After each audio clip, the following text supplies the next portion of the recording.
10, 9. You want answers? I want the truth! Get ready for two guys who can't handle the truth. I want the truth! You can't handle the truth! But we can. Dave Palumbo, Chris Aceto.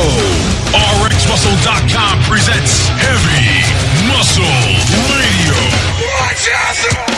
Welcome to another episode of Heavy Muscle Radio. I'm Dave Palumbo, and I'm joined, as always, by the technician, Chris Aceto, on this February 3rd, 2020 evening. And Chris, wow, we're back again, and it's the month of February, and we're getting very close to the Arnold Classic. One more month. Yep, 5 weeks.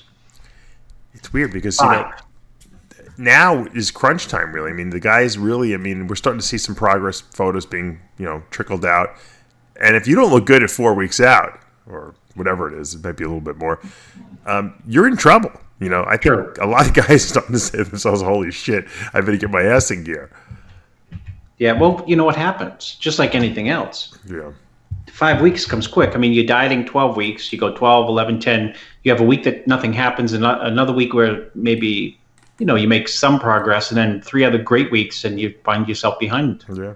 I mean, you sent me those pictures of Patrick Moore. It looks phenomenal. I put those up. We got a huge response from the peanut gallery, looking at the Patrick Moore pictures.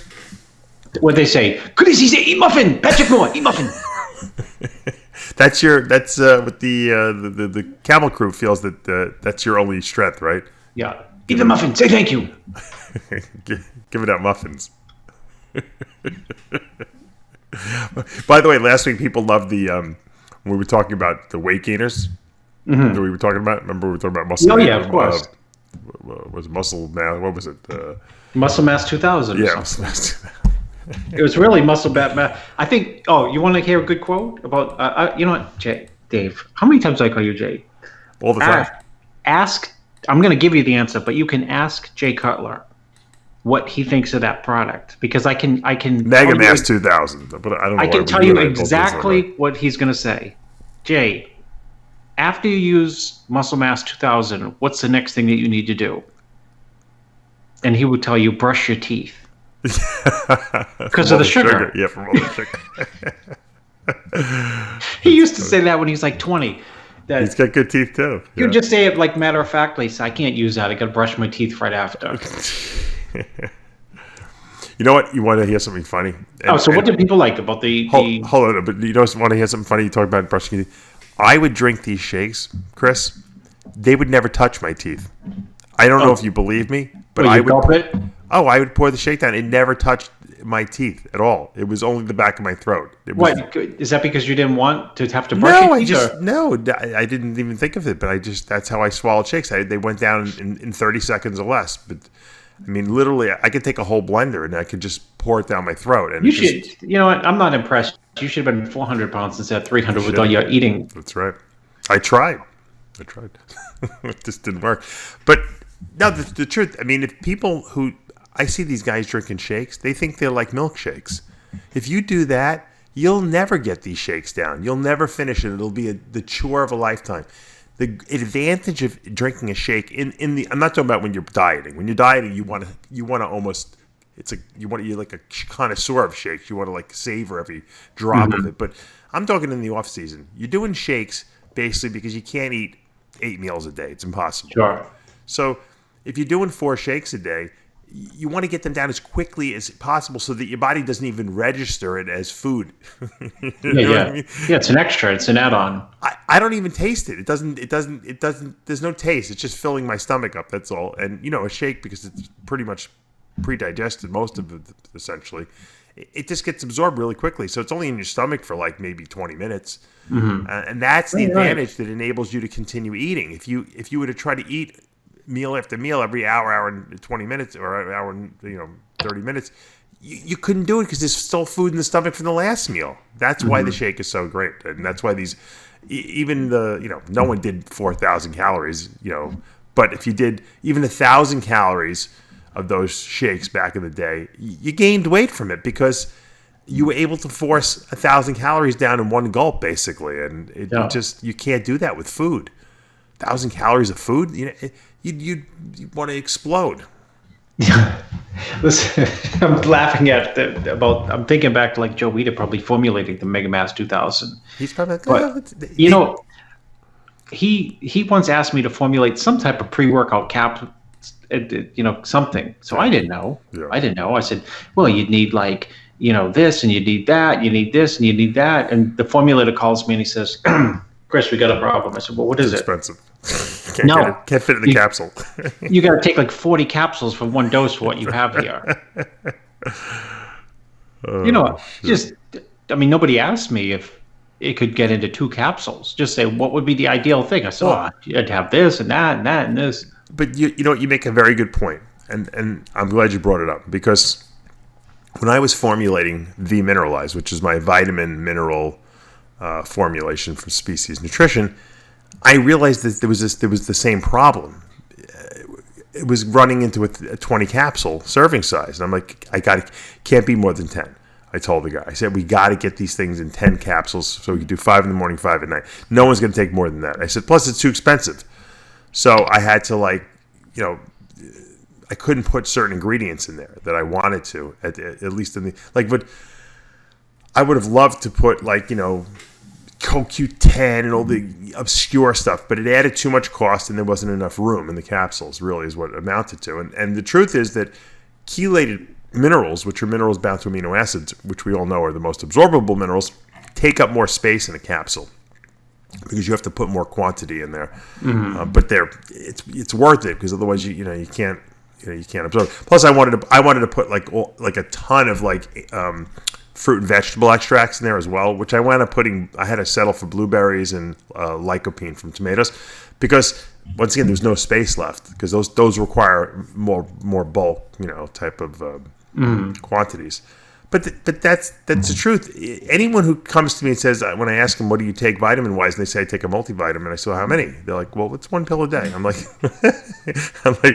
what do you think you're taking in 1 pill? I said, I don't think there's enough in this 1 pill to for a hamster, to get even crazier. One time, Joe wanted me to do ad copy, and I said, oh, I love it, because I was writing for him. Sure. And he would send me, this is the product, something.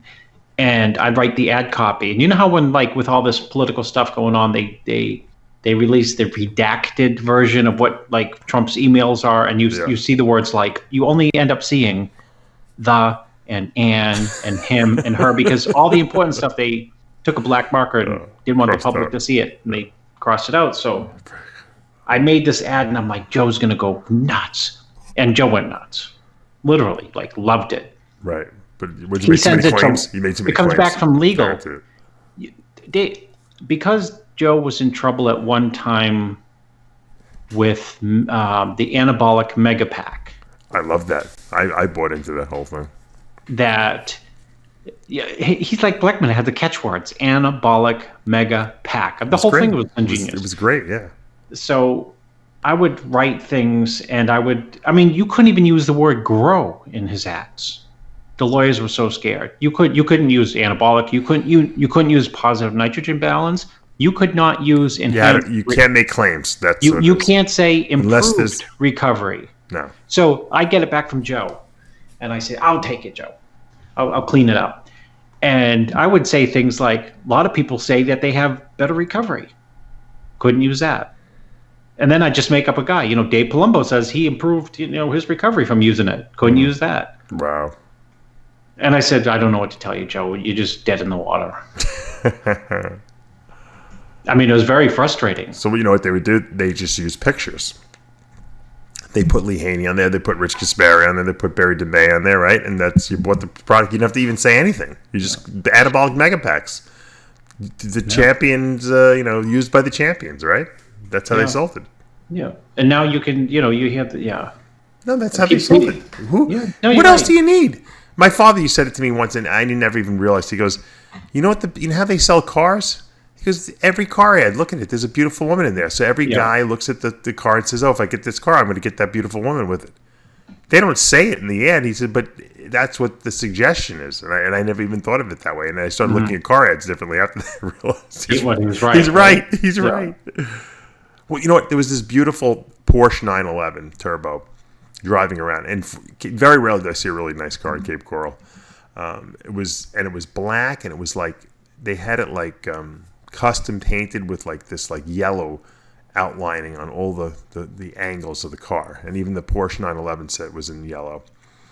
And it sounds great. It had an aftermarket exhaust, and my wife's like, "What a ridiculous looking car! Who would buy something like this?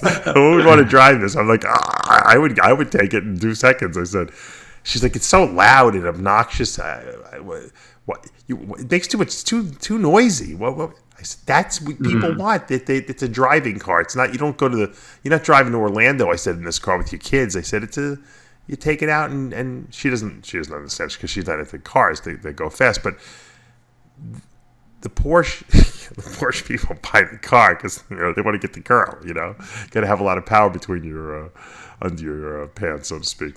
And that was the marketing back in the day for the magazines to sell these nutritional products. You wanted to look like these guys. You didn't have to even say anything. Nowadays, there's no marketing. Now I think it's more science-based. People want to really know scientifically why they're taking these products. There's a little bit more access. There is greater access to just info with regards to, quote, science or not science, just because of the internet, where, I'm talking way back where you'd have to have a book. Right. Well, people don't make claims anymore because for the same reason on the packaging from the company, but they can have their athletes on their Instagram make 1 million claims. Yeah. And it doesn't matter because it's not them. It's these athletes making the claim. Hey, I love the product. You can say whatever you want. I can say whatever I want about a product, as long as the company. It's weird. It's a weird, different dynamic from back in the day when everything was done. It was really impersonally, if you thought about it, right? Because 100%. It was like you're just reading this magazine. It's in your house. There's no one telling you anything. Yeah. You're assuming it's got to be 100% accurate, right? Because why would it be in print? Everything in print was like the Bible, right? Back then. Yeah, of course. You believed everything that you read. I don't think I ever questioned anything in a magazine and said, "Oh, that can't be true." Yeah. Except when I started I knew like some of the science. Sometimes I would catch science mistakes just because I was sharp like that. But they were pretty good. They were pretty, on the ball. I very rarely caught mistakes. I didn't agree with some of the things trainers said or something like that, but there weren't really mistakes made in magazines. Yeah, I got a little skeptical when I when I saw photographers for Weta writing training articles. What, like Bill Dobbins? Yeah, you got it. Bing, I didn't want to say the name. But the funny thing? I know he wrote Arnold's book Encyclopedia. He wrote the Arnold Encyclopedia, so he had to be probably one of the more knowledgeable. Whoopie-doo. You're funny. You mentioned the Bible. It'd be like people transcribing the Bible. They didn't write it, so I mean. Yeah, right. Exactly. There was very few. You know what I think? I think the problem was there wasn't a lot of people back then who really could write. No, they couldn't because wasn't Joe having problems finding people? That's how I came on board. Yeah. There was no knowledgeable people who knew what they was talking about. No, there were not. That's how I slipped. I slipped right in through the cracks. Right, and that's why a lot of these same writers wrote for the whole history of the magazine, right? Same writers. The 20 years. Jerry Branham wrote for 30 years for all these magazines. Yeah, long time. Yep. Him, Dobbins, Bill Reynolds. Yeah. No. Remember Greg Zulak used to write an article for Muscle Mag International? Of course. You know who hated Greg Zulak, believe it or not? Scott Connolly hated Greg Zulak. He thought he was a moron. Because Connolly was so much smarter than everyone else that when he would read these nutrition-based articles, he would want to throw up, he used to tell me. Well, I mean, you know what? It's you have people who write financial articles on CNBC, they probably don't even know how to make an investment. Right. I'm just exaggerating a little bit, but you know what I mean? And you have Ray Dalio making the investments, and then you have people writing about Ray Dalio making the investments, but then those people who write about Ray Dalio eventually start giving financial advice themselves in articles. It's true. Just because they've read enough stuff about Warren Buffett, Ray Dalio, whoever else may be, financial wizards. And then they become authorities, because the minute someone says that person's an expert, then you're labeled an expert. Mm-hmm. Unless you say, don't eat a muffin! That's a very inside joke. Yeah. I don't want it to blow up, but... Well, you used to be used to be the sodium cutter, right? Now you're the muffin guy? Yeah, well, yeah. Sodium, that's all Chris does is cut Chris sodium. Aceto's the muffin man, the muffin man, the muffin man. Aceto is the muffin man, the muffin man. That's what my kids, they listen to the stupid YouTube video. I hear that song in my head when I'm sleeping at night. Oh, the Muffin Man? Yeah. Is that what it is? Yeah, I think that's what it is. That's all I hear. I can't, I just humming it in my head. Well, Dave, you're a father when you're driving somewhere by yourself and you start I'm singing it, humming those songs. It is true. It's true. Actually, you're a 3-time father when you start humming those songs. Yeah, I know them. I'm singing them out loud. I'm not even I know, embarrassed. I'm you're singing really, them in the I bagel know. store. I'm singing them with. You're singing them on a radio show. Yeah. I talked to you this week, which I don't have a lot of time to talk to you this week, and you were ordering a bialy somewhere. Where were you? It sounded like you were with the kids. I was in the bagel store. I go to the bagel store. You know how you become your parents? I've become both. I've become the Jewish and the Italian parents now. I'm in the bagel store like every day. I have bagels. I eat bagels every day, every single day. I buy them extras, when I go to the store. I freeze them. My wife was asking me. She knows nothing about about Jewish people, and she's like, "What is lox?" I'm like, "Oh, lox was only for the rich people. My grandparents used to get lox. My father, the Italian, people thought he was the rabbi because he would eat lox on a bagel with cream cheese." And probably no one understands what we're talking about, but that's a big Jewish Sunday meal. You go to the bagel store, you get bagels, cream cheese, fresh cream cheese, and you get lox, which is smoked salmon basically, and cut really thin. And I never did it. I didn't really like it back then. I probably would eat it now, but I don't really like smoked salmon, to be honest with you, because it's a little too smoky. But you put the thin pieces of salmon on top of the bagel and the cream cheese, and you eat it like that. My father would probably eat like 10 pounds of it because he would never buy it because it was like 20. Well, I think nowadays it's like $25 a pound or something like that. First person who fed it to me was who, Dave? Bob Krushkin. Of course. He had lox. I'm surprised. He spent once in a great while he would get lox. Oh, Chris, come over. We get some lox. We get some lox from the bagel store. They probably had great bagels in the Bronx there. Insane. Right? Insane. And Chinese food. Well, you know what? People don't realize all the food in New York. You cannot. Everything's good. Every cuisine, because it's such a melting pot there. Before every city has really urbanized and gentrified and restaurantized. I mean, you go to from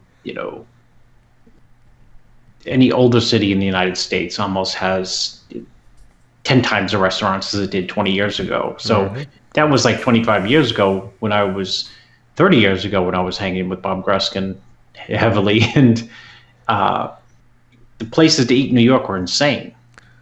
Right? I mean, and you know what? You would walk the street and you'd be like, oh, it looks... Like, if you weren't from New York, you'd be like, it's dirty, it's like old. Yep. And then you walk into this place and it's like fucking... They're cranking out the food. It's unbelievable, Yes. Yep, you got it. And you get better Italian food. Well, maybe forget it. You could probably get better Italian food than in Italy. Yeah, in Italy. You certainly get better Chinese. Anyone, Dave. Yeah, you definitely get better Chinese food in the United States in New York, I should say, than you get in China. That's for sure. I know that for a fact. I went there. But yeah, they just we have better quality food here, so when you make the food, it just tastes better. But yeah. That was one of the advantages of living in New York, I guess you could say. They had some pretty good restaurants, but everything in Florida is New York bagels, New York Italian food. You know what I mean? That's how they market it down here. Someone from New York moves down here and says, "Fuck it, I can't compete with all these people in New York. I'll open a restaurant in Florida." And that's the restaurant you go to. So all the restaurants I go to are like New York Yankees hanging on the wall, the New York Islanders, this restaurant. They're all New York transplants that opened up restaurants down there. It's pretty funny. So that's how I think I was in Hawaii years and years ago. The Italian restaurants and the pizza places were New York transplants. Yeah. Hawaii's expensive though. That was one of the Crazy places I went to that I was like really surprised. And it's funny because there's not that many jobs there. I mean, other than working at the hotels. Mm-hmm. I'm always wondering, wow, it's really expensive. How do these people afford to live here? Because they're not making a ton of money. It's amazing. Well, you don't have to. You can save on going on vacation because you don't need to. True, but I mean, I went to the supermarkets. I'm like, wow, because crazy. Because they got to bring the food in. It's the most. Think about it. It's an island in the middle of the Pacific. It's not like next door to like California. Yeah. It's like 7 hours away. From California, whatever it is. It's pretty amazing. I do like it though. I love the island. It's got a certain energy and peacefulness. Yeah, it's got a nice vibe. Yeah. But I can't handle the 6 hour time difference from New York. It's too much. Yeah, it's a big deal. You're waking up over there and they're going to sleep, and you're ready to go to sleep in New York already. You missed the whole day. That's right. You call. It's 8 a.m. You call someone back in Long Island. It's 2. Yeah. That's a tough sell if you want to be a part of the world. It's good if you're trying to get away from it all. Wayne Dyer, who was a big influencer of myself. I read all his books and great spiritual leader. He moved to he was originally from Michigan. He had a house in Florida, and kind of like, I guess he went like I did. He went from the cold north to the south, and then he said, "You know what? Fuck it. I'm going to sell." He gave away everything. He gave all his shit away in Florida, and he said, "I'm just going to give it away. I don't want to." He told his whoever takes care of us, he's like, "Just give this all away." He goes, "Donate it. I'm moving to Hawaii." He moved to Maui. Lived in Maui for years. And I didn't know that. Yeah. Because he traveled a lot still until his death. He did, but he had a house in Maui. He loved it. He used to do all his writing there. He had a little space he built for himself where he would go walking every day. And I lived in Hawaii. I went crazy, dude. You lived in Hawaii? Yeah, I lived there for 6 months. I didn't know that. I probably did know that. But where did you live? Honolulu, Ward Avenue. Wow. Yeah. How'd you do that? What was that? The whole background history behind that? I took 6 months decided to go out there 6 months before, somewhere in my college years. Before college? No, during the college. Oh, like you took like classes out there? Well, I did an internship out there. Gotcha. And in what? Coconuts? No, like health sciences. Oh. And I went to, I think I might have told that story. I worked at the, my rent. Let me calculate the year. Can you imagine this was my rent? I almost died. I get out there. I'm like, I can rent a place. I must have been out there in 1990. Let's see, 1988. So how many years ago was that, Dave? 88, 98, 208, 218. 33 years ago, my rent was $900. That was a lot. Are you kidding me? It was in 32 years ago? I mean, you could rent, like, for God's sake. Didn't they have, like, some kind of student housing over there? No, and I stayed it was just dump of dumps.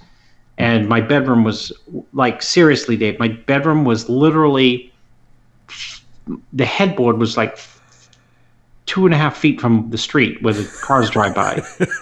Like a first floor type of thing? Yeah, so it wasn't like living in, like Wayne Dyer getting No, it wasn't. No, you were living in the city. You were living in the city essentially, yeah. And I worked at the Honolulu club there, and it was divisive from day one for me there because I was like an employee, and employees were supposed to be seen and not heard.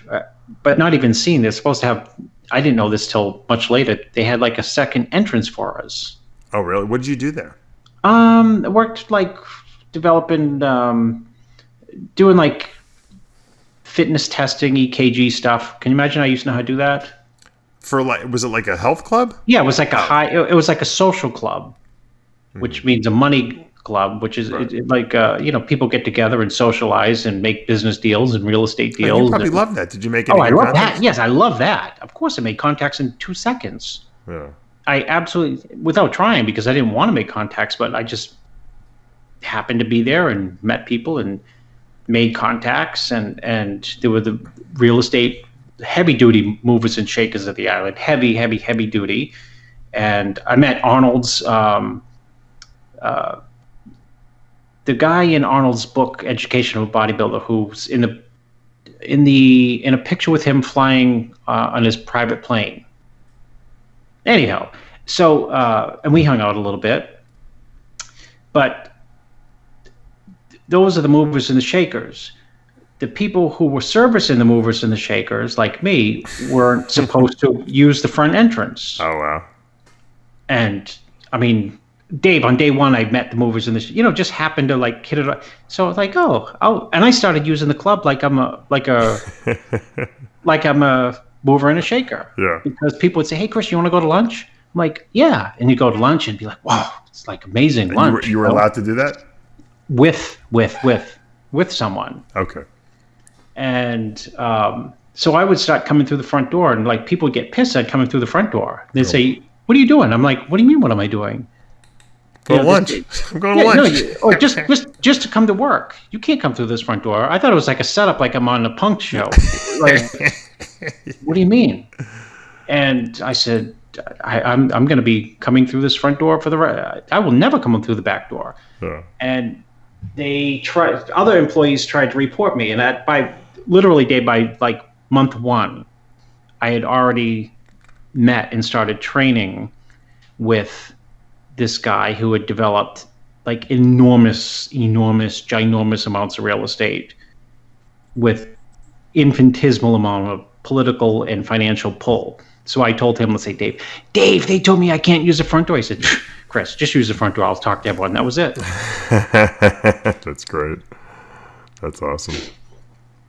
But it was expensive, and it was after there's only so much beautiful beaches I felt like I could look at, and you know what I mean? It's got many beautiful sunrises and sunsets. If you've seen like 30 incredible sunrises and 30 incredible sunsets, the 31st is, I know some people love that and can, it's for them, but by like day 31, I was like, okay, can I get some like cold 40-degree weather? Can I get a bad day? Can I get a scenery change? Because even if like where I am, if you're living in Maine, you can still drive 90 minutes and be in Boston. Mm-hmm. You drive 90 minutes on the island, you're only on the other side. You were young too. If you went there now, you'd probably be like, this is like paradise. Because you don't need any more scenery change. You just want to just be, peaceful. If I came to Cape Coral without my kids and lived next door to you, I'd be in paradise. Oh my God. Key is without the kids. Well, if you came with your kids, you'd be in paradise. I just said go over to Dave's. That's right. Send them over. Yeah, go over to Dave's. He's going to the bagel store today. I'll send my kids over to you. You send your kids over to me. Yeah, I'll say. Dave, I'd have your kids working. I'd put them to work. Yeah, I know. Yeah, I know you would. They'd love it because it'd be something different. They would be cleaning snakes. I'd have them sending out orders and stuff like that. My wife would have them packing orders. It'd be great. Did say, what is this stuff that's called the Miracle Bicep Developer? They'd be formulating products to me after 6 months, probably. Yeah, they may be. They're like, Dave, why don't you put this and this in this product? I'm like, that's a good idea. Now, my 15-year-old would reorganize you. 14, 15, 16, 15, 14, going to be 15. He will reorganize you. I need it. No, and you would say he's a genius. Really? I can't believe the system. How would he know how to plug himself into? How does he know what I'm already doing? Right. He's just intuitive like that. Huh? Yeah, he knows how to. All right, set him down here for a week. We'll send him for an internship for 6 months. He can clean up the place down here.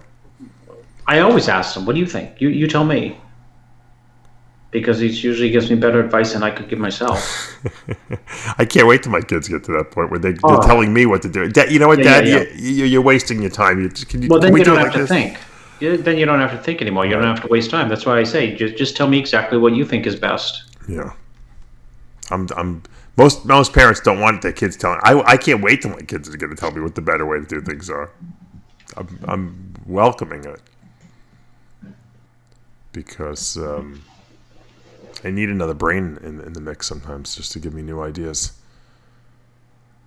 But I did a rant last night. Actually, I did it like midnight because I was so fuming. I'm really pissed off, and you probably didn't see it because it just went up recently, and we recorded this on Sunday.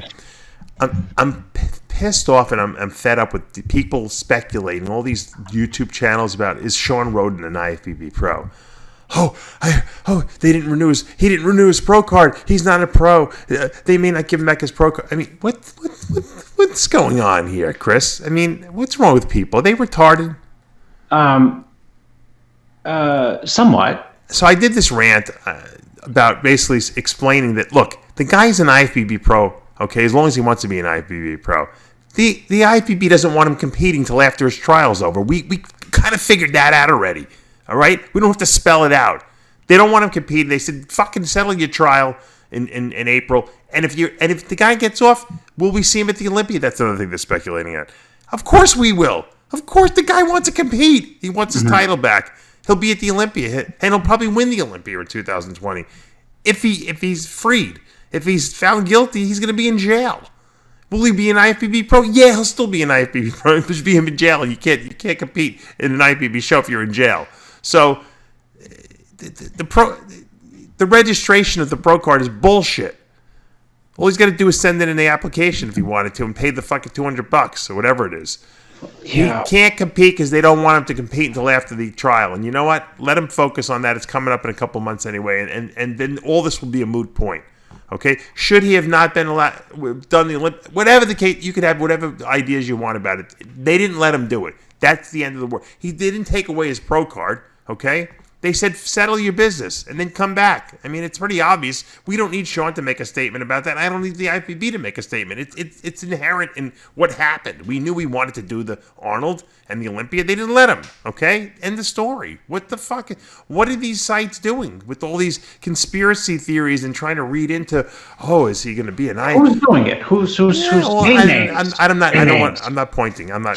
Too many sites out there that I'm annoyed by reading these stupid things.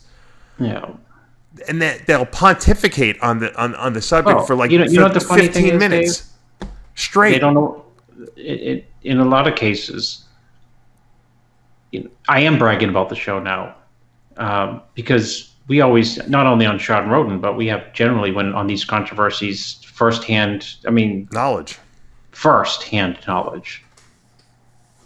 And I've talked to people. I know what's going on. I mean, at this point, we don't need to like tiptoe around.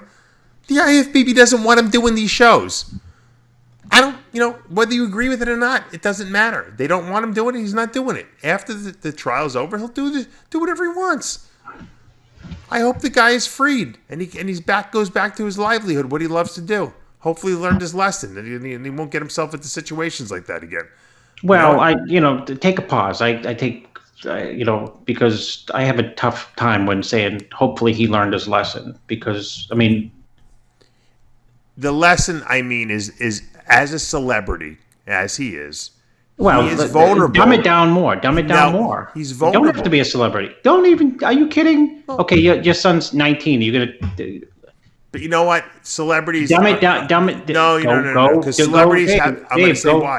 I wouldn't even go with celebrities. No, because he's got access to more people who want to be associated with him. You know that. How about people love celebrities? How about people of mild income means? Mild and above. My neighbor who's retardedly wealthy, and then that guy next to him. Okay, yeah, wealth is. I would consider wealth as, I guess, on par with celebrity. You're right. Okay, wealthy people too. People that are vulnerable to other people out there, or that attract a lot of people because of their status. Okay, whether it be wealth or celebrity or athleticism, are vulnerable. Okay, and you can't take that for granted, which means that you have to be very careful, okay, who you associate with and what you say to people and what you do, because you're a target, okay, because people want to extract money from people like that, or they want to take advantage, or they want to grab onto their coattails and ride, and if they don't get the ride, sometimes they get pissed off, and so I'm not saying that he's guilty or innocent. I'm just saying that if he does get off and he is innocent, because I don't know, he has to be very cautious, as should all these people who listen to the show, all these pro bodybuilders. Dude, okay. Yeah. They got to be very cautious of what they do and who they do it with, because they can be, taken advantage of, or, blackmailed, or whatever the case may be. We've seen it happen before. You know how many well-named bodybuilders have said, God, that could have happened to me? In other words, someone could have just accused me of something. Yep. Anyway, that's my rant. Did you watch the Super Bowl? Of course not. Fell asleep, dude. Come on. Put my kids to bed, put the 6-year-old to bed, and out. Poof. Didn't watch one down, which is pathetic, because I used to be. I consider myself a football fan. And I'm a phony fan. I pretend of course I follow the Patriots, right? Because I grew up in New England and live in New England, and you convince yourself you're a football fan until they don't make it to the finals, and you say, I'm not interested. Yeah, I'm a phony fan, I guess, too. Then, but I like watching football, but it's not at this point. I have so much going on that it's just not a priority anymore. Now, if I knew someone who was playing in the Super Bowl, it could have been a client of mine, a friend of mine, my kids down the road, that would certainly make me much more. I would want to watch the Super Bowl. Which is probably why we watched, let's if I got out of bodybuilding and I wasn't coaching people and didn't have RxMuscle and I sold my nutrition company, I might not pay attention to the Mr. Olympia as much as I normally do. You probably go to Maui and write books if you're in Maui on this. You'd probably get a chance to write a training and nutrition book in Maui. You're right, I would. Imagine that. I was just thinking that today. You told me like 6 years ago, I'm gonna do it. I'm gonna write a book. I said, no, you're not. You have no time. Every time when I do that Secrets of Becoming a Diet Guru course, I upgraded the course. Oh yeah, so I changed the choice book. It's a 98-page book now, but it's really still more like a workbook. It's not really like a book, but it's getting closer to a book. So I figure if I do enough edition, like every year, if I upgrade it a little bit more and keep adding to it, eventually it'll actually be a real book at some point, and I can actually sell it. Although I do sell some of the copies. The only way you could do it is if I think the only way you're going to do it is if you hired someone. No, because I tried. I was working with someone, and then I'm like, it's just as much work for me to work with someone else and talk to them over the phone and have them transcribe what I'm kind of saying, as me just sitting down and writing it myself. And I realized I didn't even have time to do that with the other person. And they were really, really, good about it. They were like, donating their time basically, and we were going to do it together. So the bottom line is that I'm pissed off at myself that I can't do it, but I watch these, oh my God, these fad diets that are out there. Carnivore diet. You see the thing with Joe Rogan saying, the carnivore diet, I lost all this weight. Carnivore diet is kind of like the ketogenic diet, but it's, once again, there's no vegetables. Like, I don't know why these people have to do. People only like extreme diets. It's the craziest thing. Why can't you have balance? Why can't you eat vegetables and animal products together? Chris eats and eat muffin. How come the vegans have to only eat plants, and then the carnivores only eat meat, and then never the twain shall meet? When the truth of the matter is that we're omnivores. We through the history of mankind, it's always been that way. The ancient ancestors ate mostly, fruit during the times when there was, when it was warm out.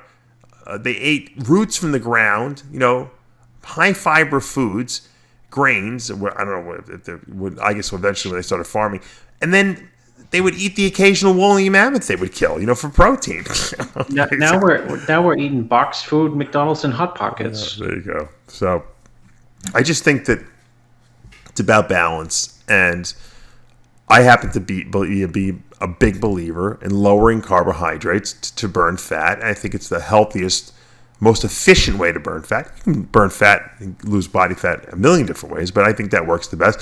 And I just happen to think that, at a certain point, people have to go so low in carbs to get in shape. You're better off just getting rid of all of them, and so that your brain uses fat as a fuel source as opposed to trying to look for glucose all the time, because then you get moody and you get blood sugar, and you wind up fighting with your spouse and getting divorced and stuff like that. So I think that most people fail in the diets because they just can't stick to it because it's too hard. So if you can make a diet easier for someone, which is what a ketogenic diet does really, I mean, it works better. And so there's a million ways to skin a cat, so to speak, as they say. But totally true. But it's what's the best way that you're going to get the most consistently good results. And I find that with all the years I've been doing diets for people fail because they're miserable, and they're miserable because their blood sugar's all over the fucking place. So that's where that comes from. So that's the premise. That's the book. I just gave you the synopsis of the book, basically, of how the synthesis of the book and what it would entail. So maybe I should just write it every week on the show here, and I can just have someone transcribe. Well, you can have a listener just like fill it with filler material in the middle. Yeah. It's like there's financial books, and they're I'm not saying your book would be fluffy, but it could be 220 pages, and it boils down to save your money, invest early. Exactly. And they're write bestsellers. Long haul, and don't go into a panic mode when the market tanks. Can you get me a 6-month? I'll take a 6-week internship in Maui if you can get it for me. Why not? They have these, like, you watch these science fiction movies where they can push a button and like everything freezes around you and everyone's like suspended animation. Yeah, I need to do that. Just stop time for 6 weeks, and I have to just catch up on everything I have to do, and then I can hit the button, start up whatever, and they'll be like, "Holy shit, Dave Palumbo wrote a book. He painted his house. He bred 65 snakes. And how'd you do all this in like overnight?" We suspended everything. Yeah. Well, I need that or a time machine. I mean, that's why people do that's why people who write will go to a log cabin. Yeah, true. Right? It's true. For like 6 weeks. Yeah. Or, I don't know how many books have been written on the Maine coast. Not because it's peaceful, because there's no interruptions, Right. No, it's true. I was looking at pictures on Facebook. They had the 30 most compelling pictures of Mars. They get this Mars rover that's been there for like 7 years or something like that. Yeah. And I don't know if you've seen these pictures. They're pretty wacky. I mean, it looks like a movie. It's Mars. It's like it's like all rocks and sand, but it's like kind of cool landscape and stuff like that. And these pictures look like you could like literally like they might be like in Arizona someplace, but it's Mars. It's millions of miles away. And I'm thinking, Elon Musk wants to send people to this place. Yeah, how long is it going to take to get there? Does he plan on? There's different calculations because it depends on how close Mars is to the Earth when they launch. Mm-hmm. Because these spaceships, people don't realize this. Once you achieve your maximum speed, whatever it happens to be, I don't know, 30,000 miles an hour, 30,000 miles a minute or a second or whatever they can achieve speed-wise. Because remember, in space there's no air, so it's a vacuum. So there's no resistance on the aircraft. Once you would be great up in space. Go ahead. Once you get to terminal speed, you can almost turn the engines off because momentum will just carry you, inertia. There's nothing slowing you down. In other words, you have to kick the engines on in reverse to slow the ship down. Otherwise, it's like a boat. Yeah, it just goes. So you're basically just this dead mass of metal hurling through space at this point. And assuming that they calculate the trajectory properly, you'll get to Mars eventually. I don't know. I think you can do it in 8 or 9 months if everything's lined up properly. Well, you could write on Elon Musk's, space shuttle or whatever. Yeah, that's how he's going to do it. He's going to send up 3 shuttles a day, they say, for like a year or something like that, to get all these people there and all the supplies. So I'm thinking, it's probably not a bit. We're talking about it like it's like impossible. This guy actually made the impossible possible, and I guarantee you, in probably 20, 30, 40 years from now, God willing, we're still alive, Chris, and of sane mind. people could be living there. You know, it's crazy to think about. You couldn't even get to. I assume, of course, it's easy to do. You couldn't even get to Miami 150 years ago because it was too swampy, too many bugs, too much, no ability to air condition it because there was no air conditioning. Right. No one wanted to go there. I mean, it sounds like a bizarre, stupid comparison, but if you look back at pictures of, let's say, 2000, 110 years ago, Miami, it looked like it was just nothing upon nothing. Isn't that crazy? And, I mean, you couldn't say that about New York City 110 years ago. But, who would have thought that you could be watching movies from your phone 15 years ago, 10 years ago, 8 years ago? I know. So I'm saying, I mean, really it's still believe. A stretch. It's still a stretch. Watching movies on a phone is a lot different than sending people to Mars. But I think it's amazing to think that we're there. That we're I think it's going to happen in our lifetime. Who would have thought? You see the coronavirus in China right now, right? The big virus. Yeah, it's kid. Yeah, I had a kid take my guru course. He's Chinese. He's like, I don't have coronavirus. I said, no one's accusing you of it. I said, and it's like a movie from. I mean, who would have thought 9 years ago that they have drones flying throughout the city, alerting people, speaking to them. Really? With a voice, a lady's voice. It sounds like a Chinese lady speaking Mandarin, telling people, giving them alerts and this type of thing. So they get drones flying all over the place, speaking to people. It's pretty. We take it for granted, but 10 years ago, who would have thought of that? Yeah. Now, one of the problems about Mars, though, is it has a lower. The gravity on Mars is not as. It's 38% of the gravity on the Earth. So, meaning that, it's you're a lot lighter on your feet, which means you're not going to hold it. Bodybuilders would never move to Mars because you'd never be able to build enough mass there. Things don't weigh as much. Well, can't you use extra weight or something? Or I don't know. You can't? I don't think so. I don't know because you're just not walking. No, it's all relative, right? It's great for people with joint issues, but it's not good for people who want to be. That's why big. I said my hips would be great on the way to Mars. Yeah, they'd be great on Mars too. So, but I don't think instead of being able to bench press 300 pounds, you'd be able to bench press 900 to make it feel like 300. Yeah. Now, if you want to be a bodybuilder, still, how many carbs is the carb thing is the same? 100 carbs in here is still 100 carbs on. I hear George Farrell's got his own. He owns land, real estate on Mars. Yeah, the Mars diet. The Mars diet. He has real estate over there. Unbelievable. Mars. Yeah. Our kids could go there for all we know. They might take a trip there, like go there on vacation at some point in the future, thanks to Elon Musk. Well, I remember, I mean, I had an aunt who lived 114, and she was telling me the first time she had the first toaster in town. That's funny. Toaster. Yeah. People were amazed to come over her house and see that she had a toaster that toasted toast. Toasted bread, yeah. Who would have thought? Yeah, and she used to. How'd they make toast before that? Would they roast it over like an open flame or something? Yeah, they put it in a broiler, like a broiler oven or something, That's funny. And she told me, just one day she cataloged all the changes from, in her lifetime, from flying to microwave ovens was a major breakthrough for her. Yeah. To air conditioning, to, you name it. Television, from black and white to color TV, first TV, to the cars, from trolleys. Computers. Yeah. Well, she didn't even know. The computers were around when she was still alive, but she didn't know what a computer was. So. Yeah. It's crazy. Oh, Warren Buffett. Speaking of financial people, he sold his final stake in newspapers, so that spells doom for MD. Warren Buffett, the richest guy, one of the richest in the world, throws in the towel on print. Why would he do that though? Because aren't most of these newspapers online though now too? No, yeah, they're online, and even online ones are losing. Really? Losing money. Yes.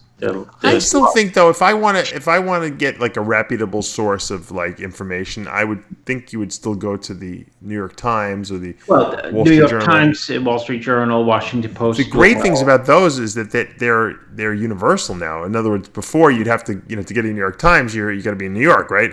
Yeah, Although not necessarily. I used to go to college. I don't know. They had the New York Times in Lancaster, Pennsylvania bookstore. I don't know how in Franklin Marshall bookstore. I don't know how they had it every morning there.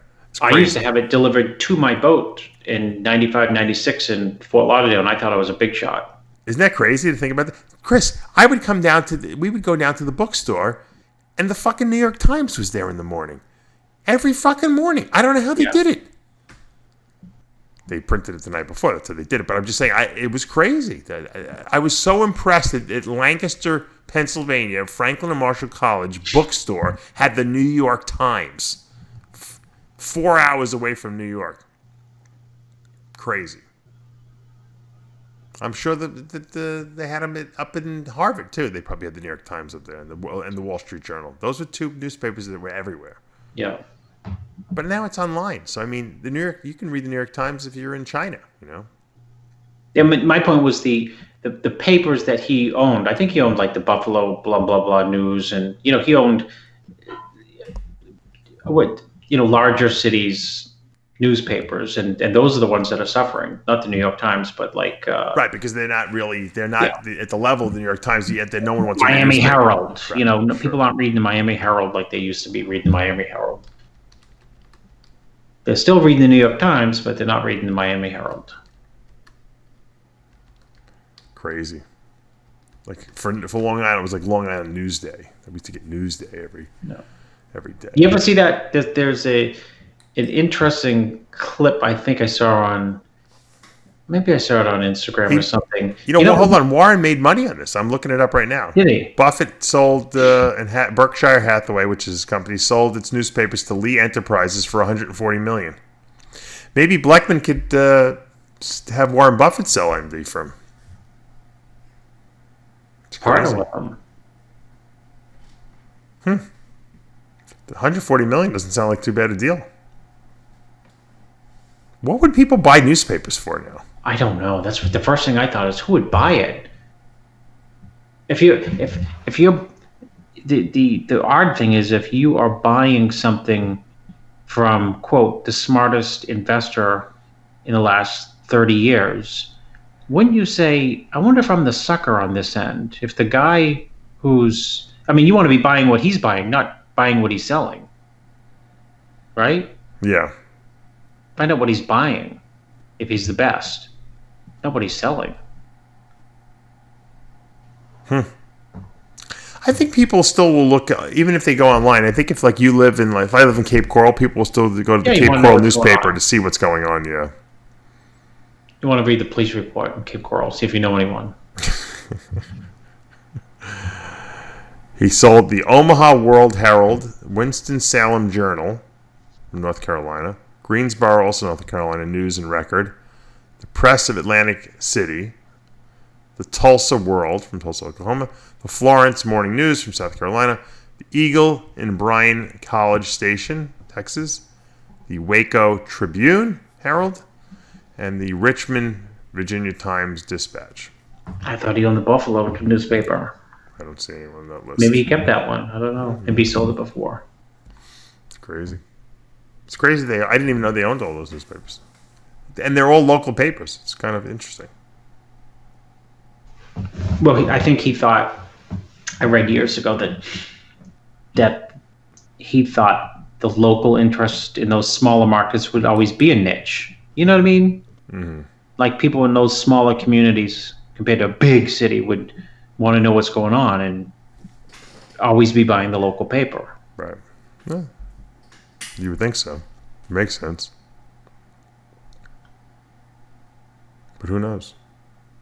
He's a way smarter business guy than us, so he must have held on to it, I'm sure, purposely to a very, to the last possible moment, and he must have seen the writing on the wall that he just felt like, in his, people always ask me, as far as coaching goes, there's two parts to coaching, bodybuilders and people for dieting. One is, knowledge, and the second is instinct.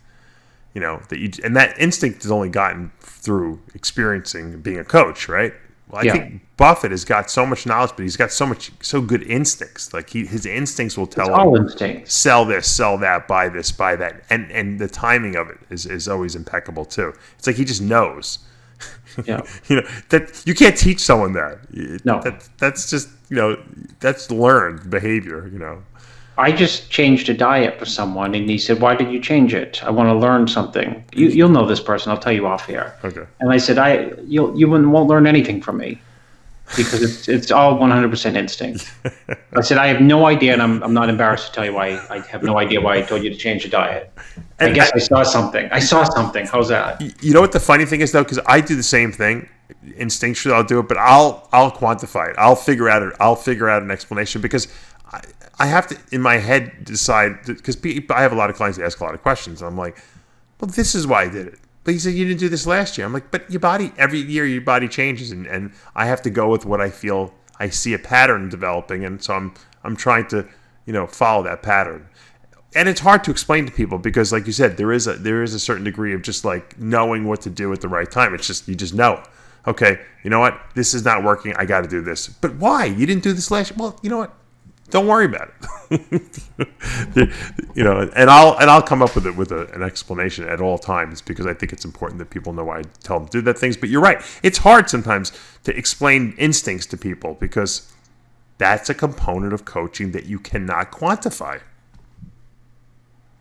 I like to try to be able to, science, give the science of everything, but there's a certain component of what we do, and why we're good at what we do that is instinctual.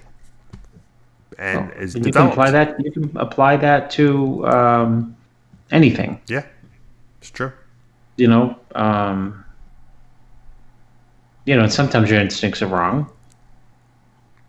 But people buy real estate, big buildings, and all the time on just their gut instinct. Yeah, sometimes they're right. In other words, the numbers don't make sense. It looks like a crappy investment. And you come back 5 years later and they say, why? And the guy said, I just had a feeling that the area was going to take off. I drove by it, every morning, and it's close to this, it's close to that, and people said, yeah, it's close, but we didn't think it was close when you didn't have, you know what I mean? Mm-hmm. When Joe Smith had it, no one thought it was close, but when this other guy bought it and developed it, suddenly people said, oh, it's really close to. Sure. The Starbucks or this or that, Whole Foods. Yep. I have, not to change the subject, but I'm going to change the subject. Mike Ashley will be on the show this week. I'm going to be interviewing him. Patient sensation. Yeah. What do you know about Mike Ashley? Give me a little. He stole $60,000 from Sean, according to Sean. Oh, when Sean got disqualified from winning the Arnold Classic because he failed the drug test? Yeah. Yep. And to this, you can ask Mike if he felt that he won that show, because Sean has gone on record saying that he didn't feel that that was fair. Well, I mean, Sean does not think Mike was natural.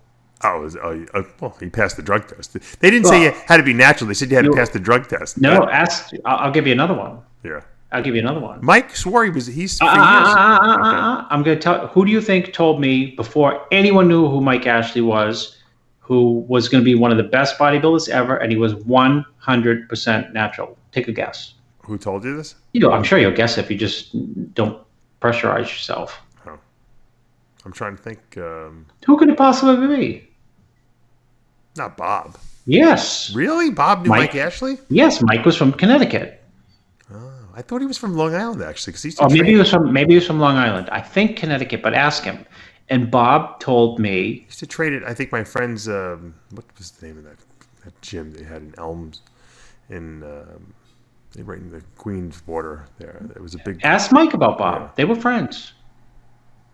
He was genetic. I heard a lot of people tell me that he was natural. I'm 100% convinced he was, Dave, because I'll tell you, someone else told me. Years, I'll tell you off the air. Okay.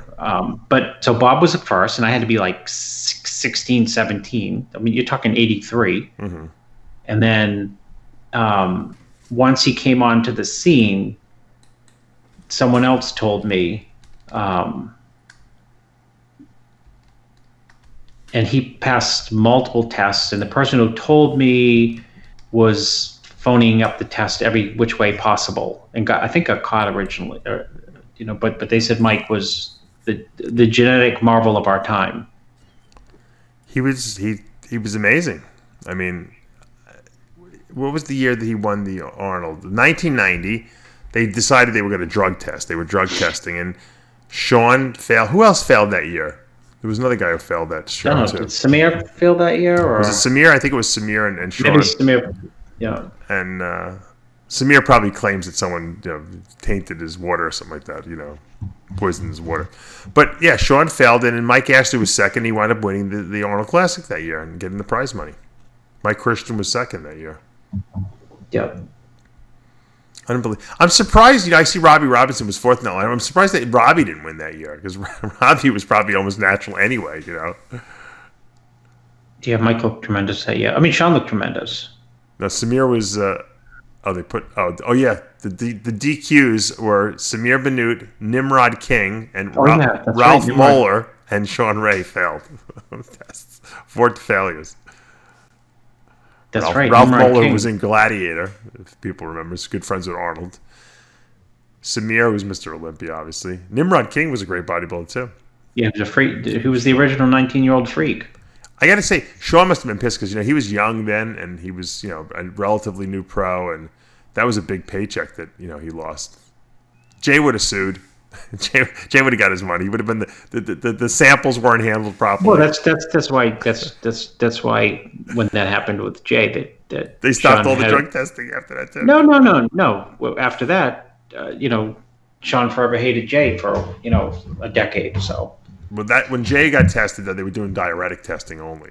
I think that's what they would. Oh, was it what they would tell? Okay. They weren't doing like steroid testing, but it was clenbuterol and diuretics. What did Jay fail for? Like a diuretic or something like that? I think like 40 different diuretics according to Wayne. Which had to be your fault, right? Yeah, no, there was a list. I only gave him a muffin, dude. Oh, crazy! Just give muffin. That's it. He know nothing. So Jay fails. Jay's like, "Well, I'm not fucking giving back my money and my title. Fuck that. I'll sue you guys because I'm sure I've seen the way they do collections backstage, like urine collections. It's like the most non-Olympic committee, professional way of doing it. So Jay probably it was a fiasco back there, the way they were collecting the urine samples. And I'm sure that his lawyer contacted him and they're like, well, fucking keep your money, Only Jay can beat the IFBB, right? No one else in the history of the IFBB have won it. I think, who was it? Weeder at the time. I don't even know who he had. Weeder had to give in to Jay? I don't know. I don't know who the opposing party was, really. Well, it had to be the IFBB, right? They were drug testing. It wasn't Joe Weeder. Oh, yeah. So it was Weeder. It was Canada. It was Ben. Oh, it was? Okay. I mean, I'm guessing. Yeah. The IFBB then was... Who's the IFBB now? Is it Jim? Yeah, Jim's the president now, but... Okay, so Jim is the president of the IFBB, right? I guess Wayne was the president back then, right? Or was Wayne the vice president? And Ben Weeder was... Who owns the IFBB? The Weeders. Jim, right? The Weeders. They do? Yeah. The Weeder family. I didn't know now they do, still. I think. Pretty sure of it. I think Eric Weeder owns it. The Olympia, is it the IFBB? No, the Olympia is owned exclusively now by AMI. Okay, I get it. American Media. So. Yeah, but that... Anyway, so going back to Mike Ashley wins the 1990 Arnold Classic. And that was a very prestigious title. He was actually second at the Ironman too, which is ironic because Sean beat him at the Ironman the week before. They didn't drug test there, right? I don't know if they did. Yeah, I can't remember I can't even remember that. I can't see Sean passing a drug test in the Ironman, but not the. What did Mike win in the previous year? Did he win the New York Pro or Night of Champions? Or I don't think he ever won anything. He was. In '87 he won the Detroit Pro, and he was second at the Night of Champions in '87. Who won in '87? I knew it. Let's see. Did you stump the Aceto?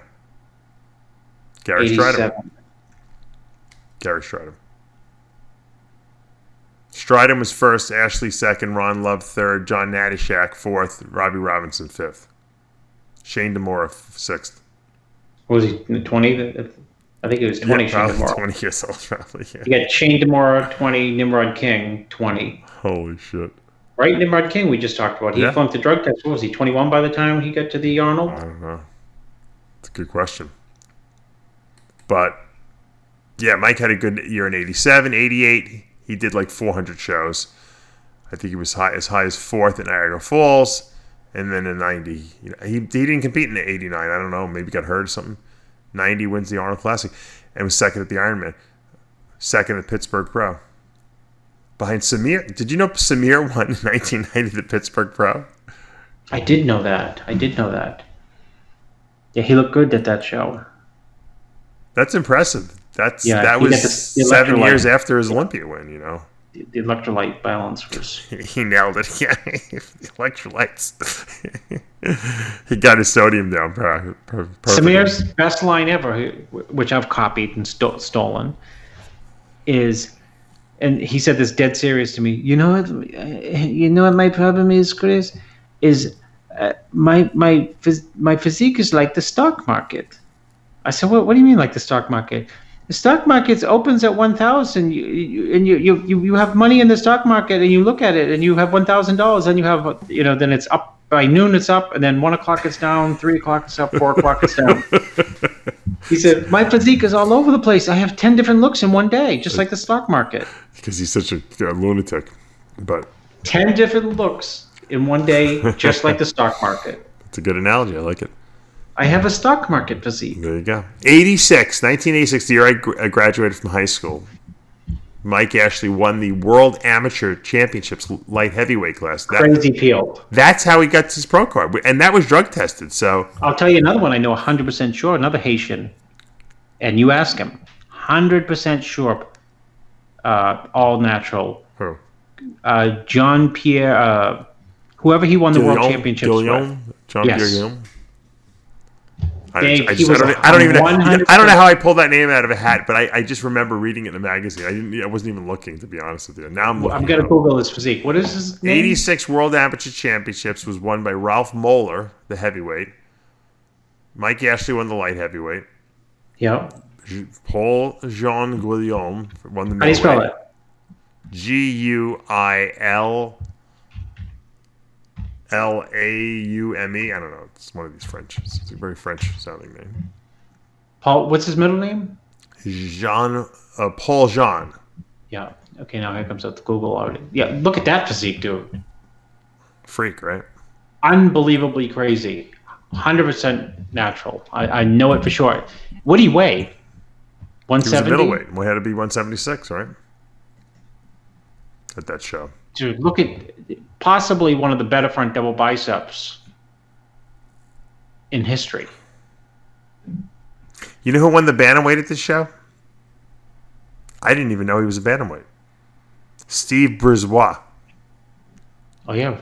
He turned into a pretty good pro, right? Yeah, he was natural for a long time. He was a bantamweight, though, Chris, in 86. And he wins the World Amateur Championships. That must be how he got his pro card. How funny is that? Who would have known? See, I'm learning. He's like a Dexter. He went on to win. I think he placed top 5 in several pro shows. He was a Canadian, yeah. Yeah, no, he was always top 5. I'm looking throughout the 90s, early 90s and late 80s. He was 4th at Pittsburgh Pro one year. 4th at some really Grand Prix. I'm looking at a picture of Mike Ashley and Paul Jean Guillaume. Right. Mike Ashley is just deadly peeled in this picture. I'm sure. I mean, I think Big Ramy was second in the heavyweight class at the 86. No, just kidding. eat a muffin. That would make him 60 years old. All right. Well, you know what? The Mike Ashley interview I'm looking forward to. I haven't really. Yeah, it should be great. Yeah, it should be good. Ask him, Dave. Do not forget to ask him about Bob Gruskin because I am now that you told me. I'll probably forget, but ask him 2 things: Bob Gruskin, and ask him about John Paul Guillaume, because I'm going to hit you with one more name. who's not quite from the 80s or 90s, but Anthony Pasquale will be in the studio. Not natural, but go ahead. No, he will be in the studio. He's natural now. He will be in the studio for an interview with me this week also. So you would not recognize him. He looks like me now. He's like lost a lot of muscle. What's he doing? He's doing good. He's working. How's he doing? What's he doing? He was working for Jason Ha for his company, and he helped him really put that on the map. I didn't realize Jason's company, whatever it's called, Steel, something like that, or something like that. They were doing really, really well, or they still are. And Anthony was helping him because Jason had gotten sick. If you remember, he came on my show. He was talking about where he had gotten mercury poisoning from eating all that fish. What's he sell? They sell nutritional supplements. I don't know. Okay. They get the whole. No, I didn't know. Yeah. So Anthony was working for him up until recently. I think he just switched, and so I'm going to get the whole full story of what he's been up to. He went through kind of a Hawaii Maui moment. Spiritual. Yeah. Well, that's what happens. He did some crazy stuff. He told me about, he was seeing how little food he could eat. He'd go fast for days. He did some crazy. He sent me this whole list of crazy stuff that he did. I went through a weird self-discovery stage like that too. But I didn't do I didn't go to the quite extremes he went to. But it should be a good interview because Anthony's a very intelligent guy and very knowledgeable. And that's why I had him working for Species with me because he was actually a guy who was intelligent and he had a great physique. And we've talked about before with him. I've interviewed him since he pulled out of. Remember when he pulled out of the USA 5 days before, and he should have won. He would have won. Yeah, easily would have won. And he explained to us he just didn't want it anymore, and he just decided that, hey, this is not what I want to do. So he's one of these guys that just kind of follows his whatever's going on inside of him and follows his intuition, whatever you want to call it. So he's taken an interesting path. So we're going to get him in the studio. So it's going to be some good interviews this week. If you have any questions that you want to ask Mike Ashley, guys, send them over to me. Because whenever I say that to people, I get these people who are like, "Oh, I knew Mike. I grew up with Mike Ashley." Yeah, of course. They'll give me information on him, but no one would know. Yeah. I can't even tell you some of the information I get on people. I get people just under. We talk about people on this show, and I'll get a whole biography on people. I won't even believe. I'm like, holy mac! I wish I knew this when Chris and I were talking about the person. This is a lot of good information here. So, and I'm working on it. I got a couple other people too what's been happening is we have a couple of people who listen to the show who love these interviews with the the old timers who are really our contemporaries. So I guess we're old timers too, and they contact them for me. And one of the people they contacted who's been very belligerent, not only to me but to other people also who've contacted him he wasn't really to me, but to the people who've contacted him is Bob Paris. Maybe you need to contact him. He's very, very down on bodybuilding. Very negative. He because Bob is a purist, and I'll tell you why. Lots of reasons. Bob is a purist, and if you go back and listen to any old interview with him, he was always harping on the idea that be careful because you're going to morph the sport into something that you're not going to like, and you're going to go solely for big at all costs, and it's going to get out of hand, and it's going to kill the ideal. That was his keyword, catchword. Right. Ideal of what in his mind, his vision is of what bodybuilders should look like. So he must love or hate the idea that classic came. Well, that's right. He should champion that. He should be like, "Wow, great! They created a division for people like me." And the second part of that is, remember, Bob was 22 or 23 max when he won the universe. Right. And he's also self-made, meaning he did not. He was essentially a runaway teen. Oh, I didn't know that. Yeah, it's a fascinating story. And probably the other reason is, as someone who helped him, anabolic-wise was pathetic. Oh, he used very small amounts. Oh, God. ridiculous. But, here we are. So, you know what? That segues nice into Mike Ashley. That's why I can believe that Mike Ashley was natural, even though when you look at his physique, it's hard to fathom, because Bob was not far off the mark. Did you know that Bob was gay when you worked with him? Yeah. You did? Okay. Because he came out. He did. Well, I didn't know. Because, the other part of that is he felt that he'd be the best interview ever because, he'd go on the tour and the athletes wouldn't ridicule him, but like judges would ridicule him. Oh, really? Of course. Why? Because everyone knew? Everyone knew. And, he didn't hide it.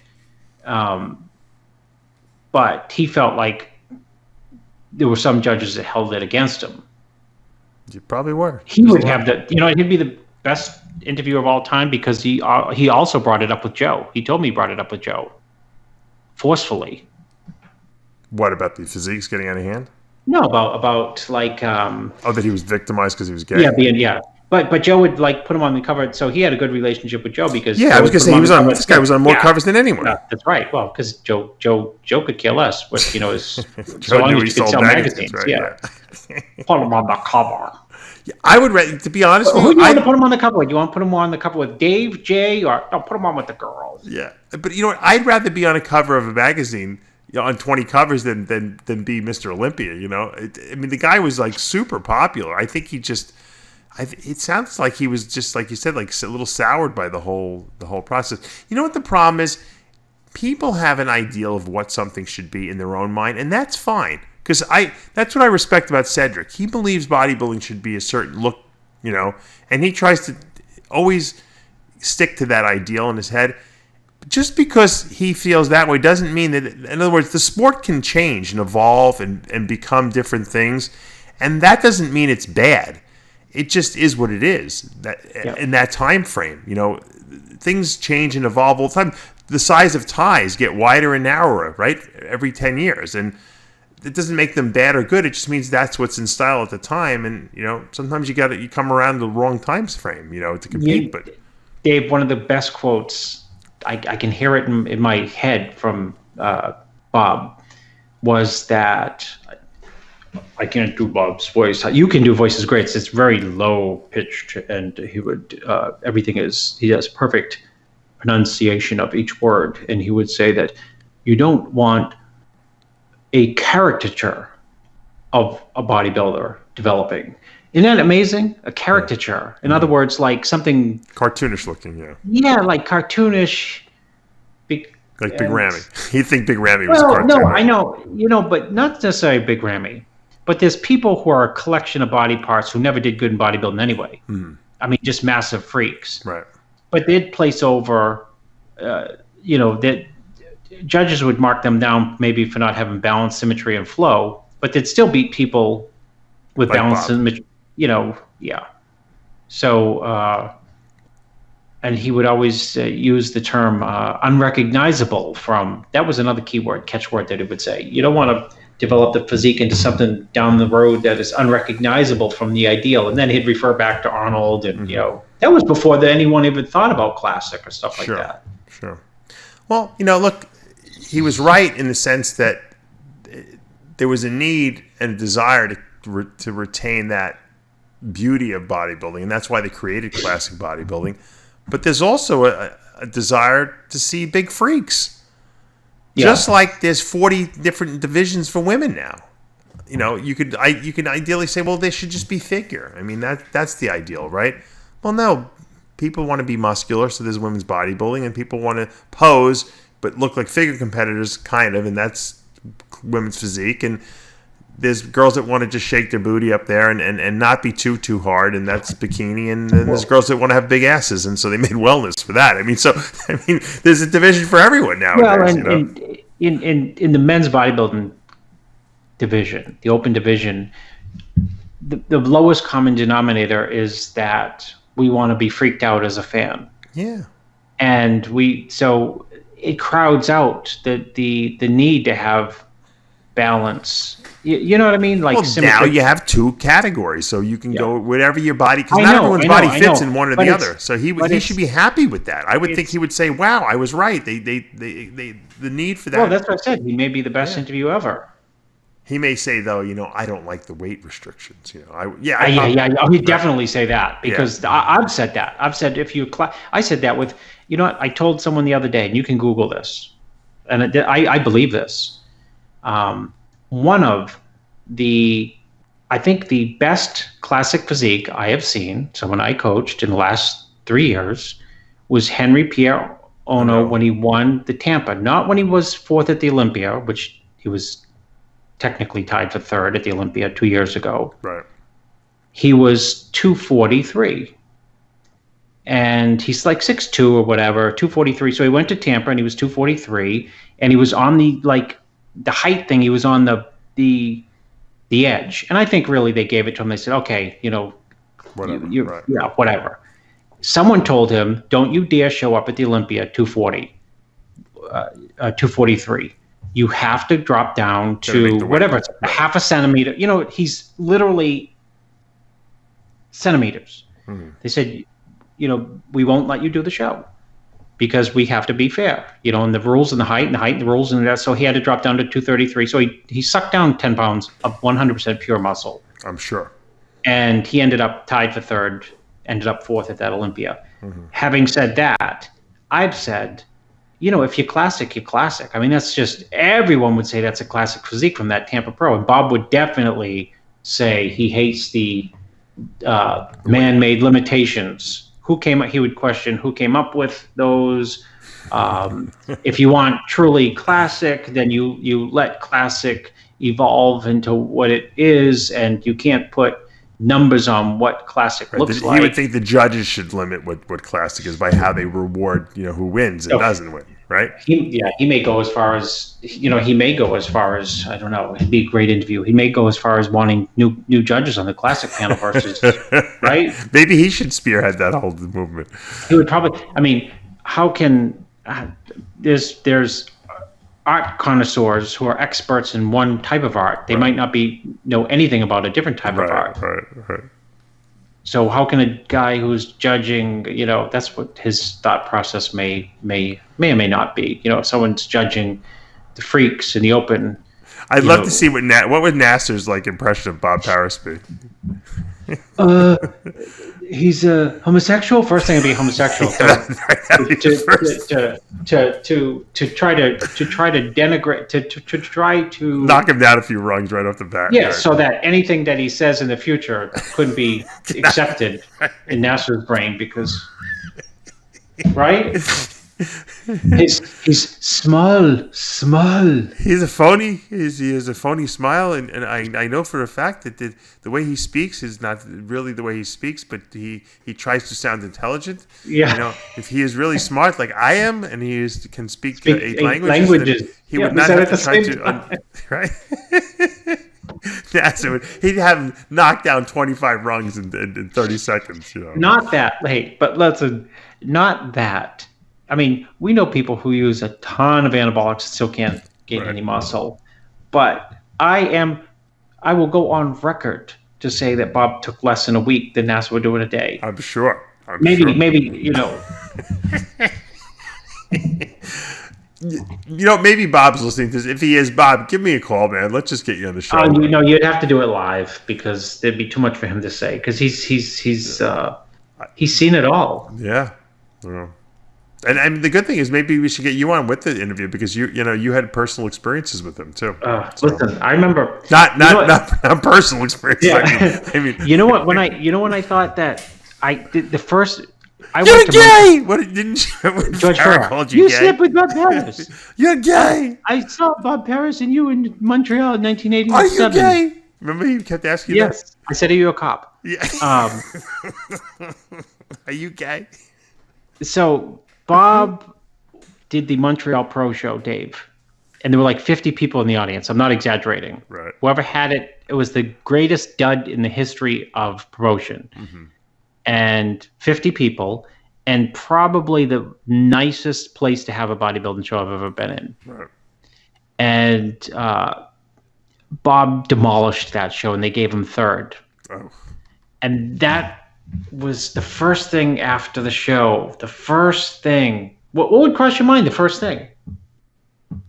If you at the show and you think, oh, Bob Harris just demolished the show, and he gets third. third. Like he was gay, I guess, right? Right. That's the first thing that entered my mind. It has to be. It has to. Because he was flawless. You know what? He was flawless. You know what's so funny about that, Dave? That's the title of one of his books, Flawless. I remember, yeah. Did you read those books that you wrote? I didn't read it. You know Bob Harris was Jay's inspiration. Oh, I didn't know that. Yep.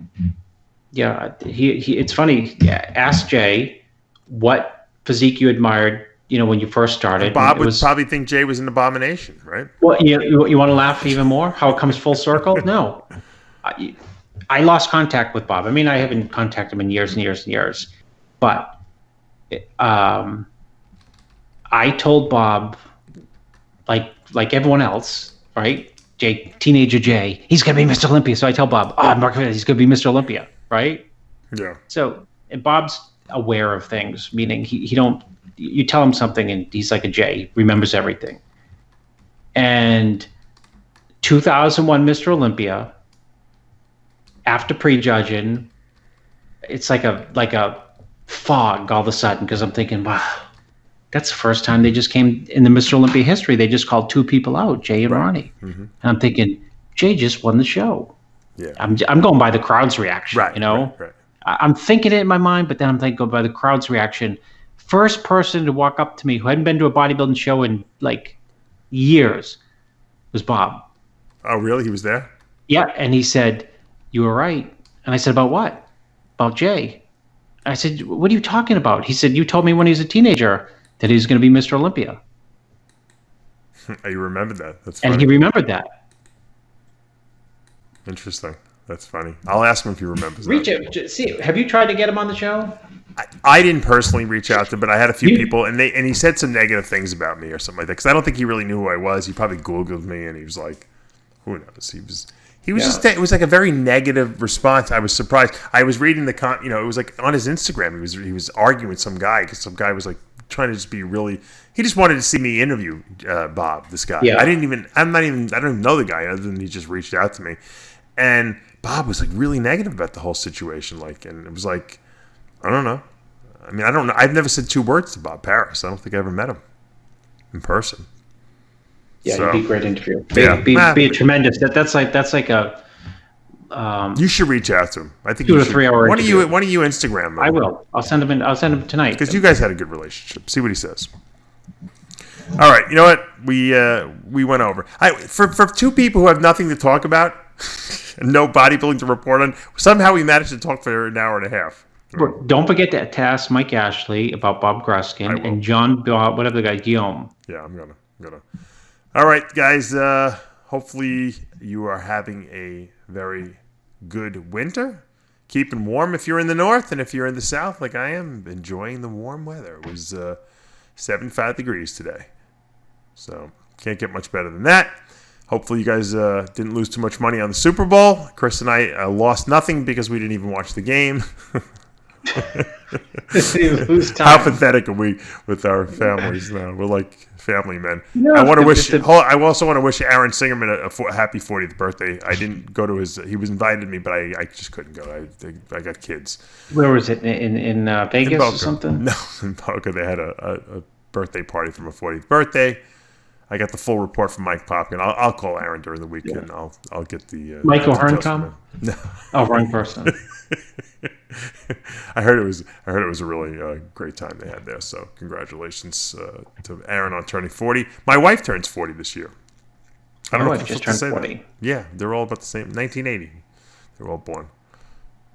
It's a decade. What do they call it when you're born on like the decade year? I think it has a name. Not sure. Yeah, ask Bob Harris when you get him on the show. There you go. Yeah, there you go. And as we say every week, Chris, remember, with Heavy Muscle Radio, the truth hurts.